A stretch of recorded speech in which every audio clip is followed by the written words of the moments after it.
É isso aí, nação rubro-negra. Amanhã tem Flamengo e Juventude passando na sua telinha. Flamengo vai com o time completo e só a vitória interessa. O Felipe Luiz vai colocar os melhores jogadores em campo. Vamos torcer para que o Pedro entre como titular e ajude o Flamengo a ganhar esse grande jogo, né, pelo Campeonato Brasileiro. E o Flamengo mira o substituto ideal para o Arrascaeta, jovem paraguaio Júlio Enciso. Vou trazer todos os detalhes. Já chega se inscrevendo no canal e dê só uma olhada nesse grande conteúdo. É um jovem paraguaio muito bom de bola, atua na Premier League e o Flamengo está muito interessado nesse jogador para ser o substituto do Arrascaeta. Dê só uma olhada nesse conteúdo que está sensacional. O Flamengo pega o Juventude amanhã, depois de Vale Tudo, ao vivo aqui na Globo. Informações do Flamengo agora com Bruno Cortes, direto do CT Ninho do Urubu. Fala mais, Bruno. Fala, Escobar, beleza? Boa tarde a todos. E tem treino marcado aqui para o Ninho do Urubu, hoje à tarde, 3h30, quando o técnico Felipe Luiz pode fazer ali os últimos ajustes para esse jogo de amanhã contra o Juventude.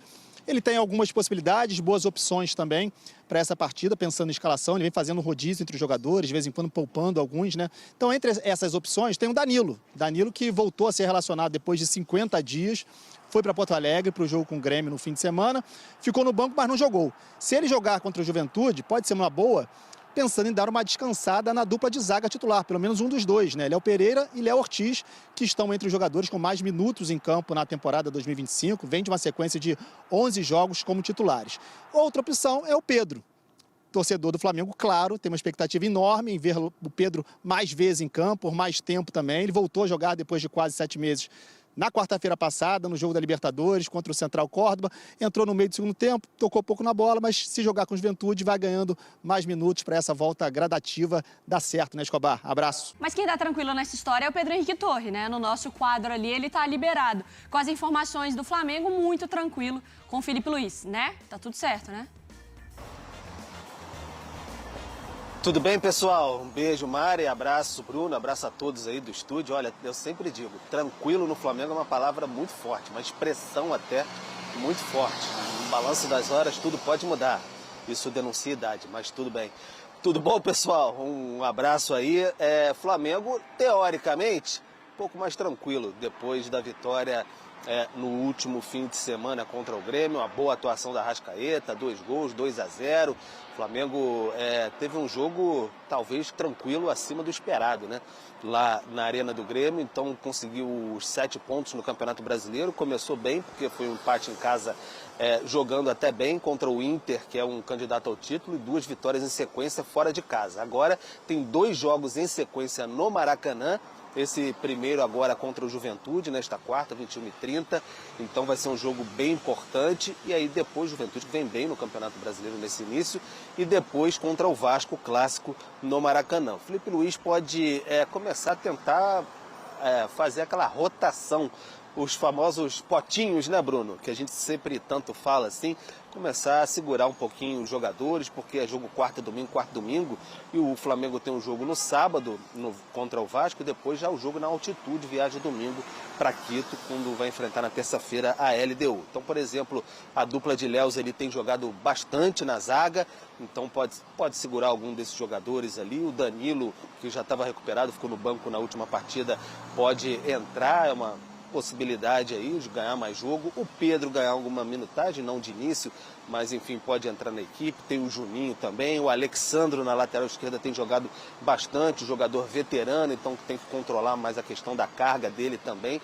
Então, o Felipe Luiz levando isso tudo em conta, como leva muito em conta também, embora ele tenha falado ali que a prioridade é disputar tudo muito bem. Mas, claro, a diretoria já disse que a prioridade bem grande é conquistar o título brasileiro. Como o Flamengo teve um bom arranque, a tendência é continuar indo com muita força aí nessas rodadas para conseguir, quem sabe, mais 6 pontos no Maracanã e viajar para Quito um pouco mais tranquilo, porque tem que fazer muita pontuação lá na altitude também para limpar um pouco a barra na Libertadores, pessoal.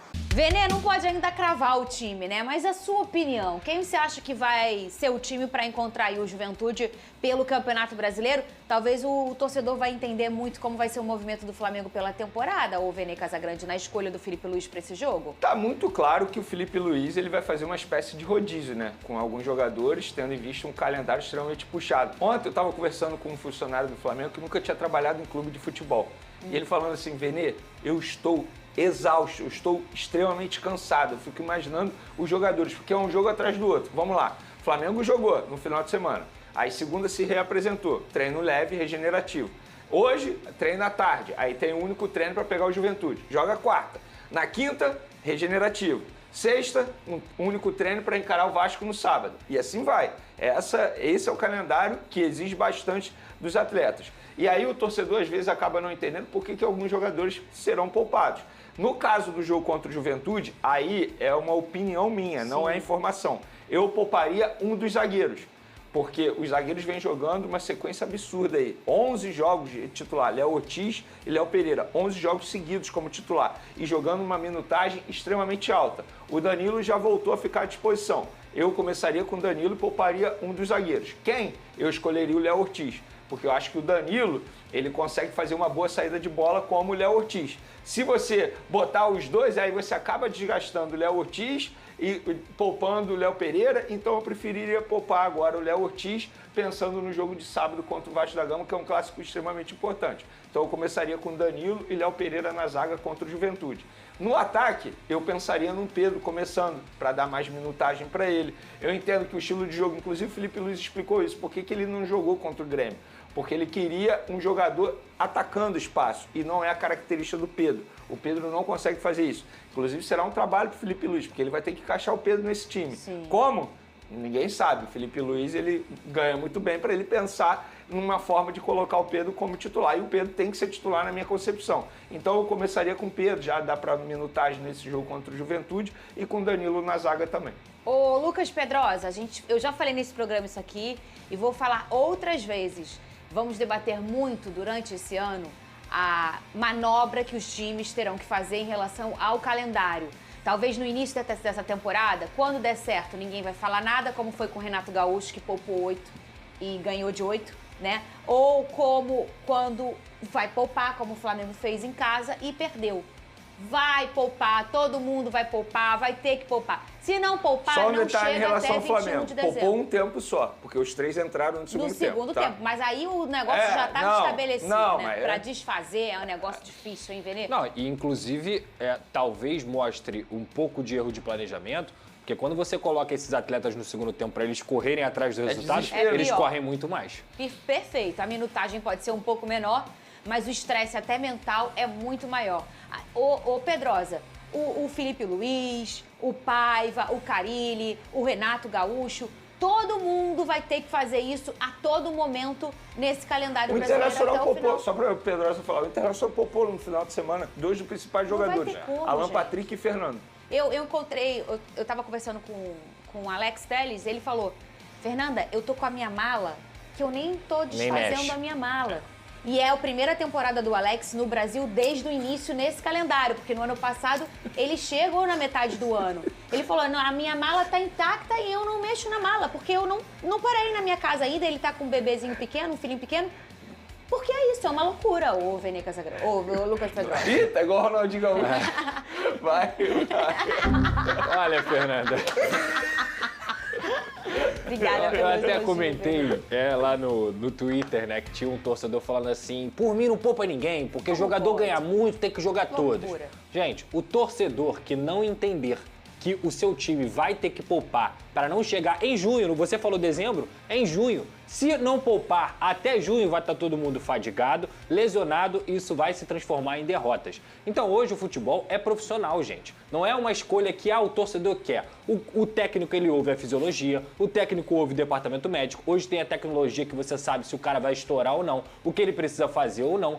Fora o calendário do futebol brasileiro, que para equipes que jogam o Super Mundial, como vai ser o Flamengo, Fluminense e Botafogo, vai ser pior ainda. Os caras vão viajar para outro continente para jogar uma competição que vai exigir muito deles, porque ninguém vai para lá para passar vergonha, e que depois eles vão voltar para o calendário do futebol brasileiro. Então, se qualquer time hoje não poupar, não tiver uma gestão de minutos, e aí sim entender as prioridades durante a temporada, não adianta, o torcedor vai se frustrar. E tem que aprender, tem que entender com isso. Agora, é aquilo que a gente sempre fala. Acredita que o elenco é equilibrado? Eu acredito que o elenco do Flamengo é equilibrado. Então tem que acreditar no elenco. Porque não adianta falar, encher a boca para falar que tem o melhor elenco do Brasil e não acreditar nas peças que vão entrar em campo. Perfeito. Então, assim, a questão para mim no jogo da Libertadores foi: eu nunca vou priorizar na minha cabeça, de torcedor, de jornalista, de analista, um brasileiro a Libertadores. Para mim, a Libertadores sempre vai ser mais importante. Agora, por que poupou 3 e o Flamengo perdeu? Não foi por causa disso, né? Ô, Vene Casagrande, o Varela tá perto de renovar com o Flamengo? Conta pra gente. Aí é um drone seu? Como é que é isso aí? É um drone nosso, é o famoso só falta assinar. O contrato dele vai ser válido até dezembro de 2027. Lembrando que o atual vínculo dele vai até dezembro desse ano, ou seja,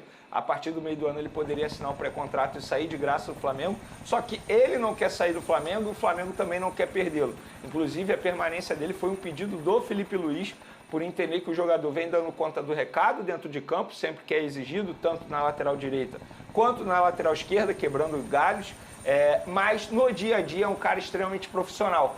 Inclusive, uma pessoa do Flamengo falou: Vene, se a gente tivesse 10 Varelas aqui, a gente seria campeão de tudo, porque é um cara que dá a vida nos treinamentos, exige mais dos atletas adversários no coletivo, por exemplo. Então é um jogador que muitos torcedores não querem a permanência, mas se a gente for parar e analisar custo-benefício, vale muito a pena para o Flamengo, porque o salário dele não é alto e é um jogador que consegue entregar dentro de campo e ainda tem o gosto do treinador. Eu acho isso extremamente importante. Se o Felipe Luiz quer tê-lo no elenco, eu acho que a diretoria tem que buscar sim a permanência dele. Buscou e agora vai renovar o contrato até dezembro de 2027. Vamos falar agora do jogador colombiano que está na mira do Flamengo. Marino Inestrosa está sendo observado pelo Flamengo, segundo o jornalista Mauro César. O jogador tem 22 anos, ele pertence atualmente ao Atlético Nacional e está numa lista aí, pelo que eu confirmei lá no Flamengo, está numa lista sendo observado, uma lista extensa, que tem muitos nomes. A pessoa até brincou, Vene, é uma lista que tem mais de 50 nomes. E de fato o Marino é um desses jogadores que está nessa lista. Para quem não conhece o Marino, galera, vamos lá. Tem 22 anos, como eu já mencionei, colombiano, tá? Meio atacante. Ele começou no América de Cali, da Colômbia, em 2019, tá? Ele começou lá no Sub-20. Foi emprestado ao Palmeiras, Sub-20. Jogou 11 partidas pelo Palmeiras e fez um gol lá no Palmeiras, Sub-20. Depois foi para o Pachuca do México. Passou pelo Columbus Crew dos Estados Unidos. Em 2024 chegou ao Atlético Nacional. E lá até o momento ele tem 41 jogos, 7 gols e 7 assistências. Esses são os números aí desse meio atacante Marino Inestrosa, que está na mira do Flamengo. Ou melhor, está numa listagem que o Flamengo estuda, que o Flamengo tem ali de scout de jogadores que interessam. Inclusive, o João Paulo Sampaio, que é coordenador da base do Palmeiras, que inclusive o Flamengo tentou trazer nesse começo de temporada a pedido do José Boto, ele já falou sobre o Marino Inestrosa, que é um atleta com desequilíbrio no mano a mano. É um jogador do drible, do improviso e tem muita força de arraste. Quando está no dia, é difícil pará-lo. Então, fica aí esses dados sobre o Marino Inestrosa. Então é isso, nação rubro-negra. Amanhã o Flamengo entra em campo para enfrentar a equipe do Juventude. Vamos torcer para que o Mengão entre com força máxima, né? A nação amanhã tem que comparecer no Maracanã, né? A casa do Flamengo tem que estar lotada para que o Flamengo venha amassar a equipe do Juventude do começo ao fim do jogo, que é o que todos nós queremos. E agora, falando sobre Mercadão da Bola, há uma imensa expectativa do Flamengo contratar o substituto do Arrascaeta. Na verdade, o cara para dividir responsabilidade com o Arrascaeta no setor de meio de campo, que se trata do jovem paraguaio de apenas 24 anos, Júlio Enciso, do Brighton da Inglaterra. José Boto gosta do jogador, Felipe Luiz gosta do jogador, então assim, o Flamengo vai juntar o útil com o agradável e pode formalizar uma proposta para esse grande atleta a qualquer momento. É um jogador que bate muito fora, Ele é um jogador que bate muito bem de fora da área, coisa que poucos jogadores do Flamengo fazem, né? Então, assim, é um cara assim, decisivo, bate falta, é habilidoso, serve muito bem seus companheiros, é um cara que pensa muito o jogo, então, assim, se encaixa nas características do Arrascaeta. Então, eu quero saber de vocês, amigas e amigos, o que vocês acham de ver, né, esse jovem paraguaio vestindo o manto sagrado, vestindo a camisa do Flamengo, né? Eu gosto muito, né, desse jogador. Só vocês pegarem aí os melhores momentos dele, vocês vão ver que ele tem muita qualidade. Vamos torcer para que ele venha para o Flamengo e ajude o Mengão a ganhar título, dividindo, é claro, responsabilidade com o Arrascaeta. Se ele chegar no Flamengo, ele vai brigar pela titularidade, né? Até porque é um jogador mais jovem que o Arrascaeta, né? Não tem histórico de lesão. Isso pode ajudar o atleta a ter uma sequência ainda maior, né? Vamos torcer para que tanto o Arrascaeta e o Julian Ciso possam fazer muitos jogos com a camisa do Flamengo. Eu tô indo nessa. Saudações rubro-negras. Fiquem com Deus.